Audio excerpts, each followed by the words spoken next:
അങ്ങനെ ഓഫീസിൽ വന്നപ്പോഴാണ് ആ സത്യം അറിഞ്ഞത്. സൈൻ ഇട്ട് കൊടുത്ത സർട്ടിഫിക്കറ്റ്സ് ഉണ്ട്, പക്ഷെ കോഷൻ ഡെപ്പോസിറ്റ് കിട്ടണമെങ്കിൽ കുറച്ച് പ്രൊസീജിയേഴ്സ് ഉണ്ട്. അങ്ങനെ രാവിലെ തന്നെ റെഡിയായി കുറെ കാലങ്ങൾക്ക് ശേഷം നേരെ കോളേജിലോട്ടാണ്. കോളേജ് ലൈഫ് ഒക്കെ തീർന്നെങ്കിലും ഒരു കാര്യം മാത്രം ബാക്കിയായിട്ട് നിൽക്കുക, അതെന്താന്ന് കോഷൻ ഡെപ്പോസിറ്റ്. ഇതിന്റെ കാര്യത്തിൽ ഒരു തീരുമാനമാക്കാൻ വേണ്ടിയിട്ടാണ് ഞങ്ങൾ ഇന്ന് കോളേജിലോട്ട് വന്നത്. അങ്ങനെ ഓഫീസിൽ വന്നപ്പോഴാണ് ആ സത്യം സൈൻ ഇട്ട് കൊടുത്ത സർട്ടിഫിക്കറ്റ്സ്, പക്ഷെ കോഷൻ ഡെപ്പോസിറ്റ് കിട്ടണമെങ്കിൽ കുറച്ച് പ്രൊസീജിയേഴ്സ്. അതിന് വേണ്ടി പോയപ്പോഴാണ് ഇവനെ കണ്ടത്. നീ എന്താ ഇവിടെ? നിനക്കെന്താ കോങ്കണ്ണം പിടിച്ചോ? ഞാൻ ഇവിടെ ഇരിക്കുന്നു. നീയല്ല, അവൻ എങ്ങനെ ഇവിടെ?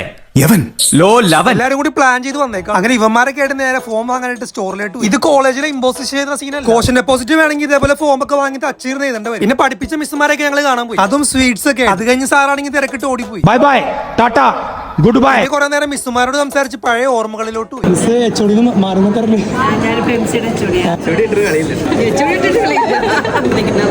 അങ്ങനെ മിസ്സിന്റെ ആഗ്രഹം പോലെ ഒരു ഫോട്ടോ എടുത്ത് ഞങ്ങൾ അവിടെ. പിന്നെ ഫുഡ് കഴിക്കാൻ വന്നപ്പോഴാണ് നമ്മുടെ ജൂനിയർ ഒരുത്തനെ കണ്ടത്. കുറെ പേരൊക്കെ കണ്ടെങ്കിലും ഇവന്റെ മാത്രം വീഡിയോ എടുത്തു. പിന്നെ എച്ചോയുടെ സൈനൊക്കെ വാങ്ങി നേരെ ഓഫീസിൽ പോയി ചൂടോട് കൂടി സാധനം കൊടുത്തു. അങ്ങനെ അതും കഴിഞ്ഞു. അപ്പൊ ഓക്കെ ബൈ.